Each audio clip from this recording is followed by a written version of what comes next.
কি হলো? তোর যে ফেভারিট রেস্টুরেন্টটা আছে ওখানে একটু বেশি খরচা হয় না? আরে তাতে কি হয়েছে? মান্থ এন্ড হয়ে গেছে, টাকাও কম আছে এখন। আমার বাড়ির নিচে ছোট ক্যাফেটা আছে না, ওখানে চ, আমরা ওখানে কি চা খাই। তুই খাবি চা? আরে হ্যাঁ, তুই সাথে থাকলেই হলো। চ। আদি, তুমি আমাকে কোনো ফাইন্যান্সিয়াল দিক থেকে সাপোর্ট দিতে পারছো না। ইন্টারভিউ গুলো দিচ্ছি কিন্তু জানিসই সিলেকশন হচ্ছে না, জবের অবস্থা খুব খারাপ। তোর বাড়ির লোক মানবে তো? আরে তাতে কি হয়েছে, বাড়ির লোককে মানাবো, আমরা দুজনে একসাথে লড়াই করব। তুই আছিস তো সাথে, বল।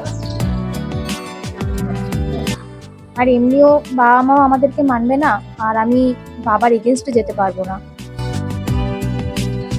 তোমার বাইকে যেতে ঠান্ডা লাগবে না? আরে না না, ঠান্ডা লাগবে কেন, আমি তো জ্যাকেট পরে নিয়েছি।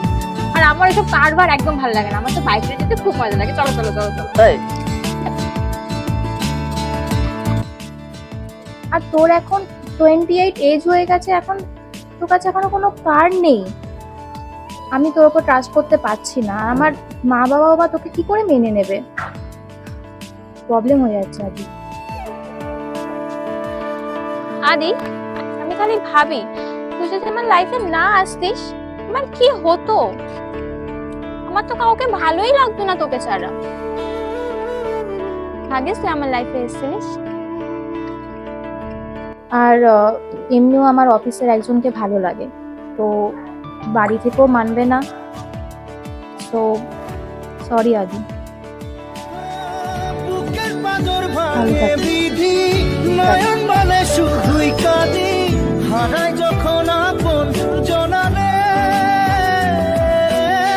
আদি, আমি খালি ভাবি তুই যদি আমার লাইফে না আসতিস আমার কি হতো।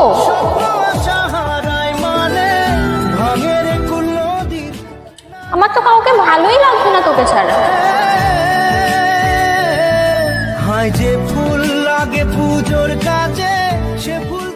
ভাগ্যিস তুই আমার লাইফে এসেছিলিস।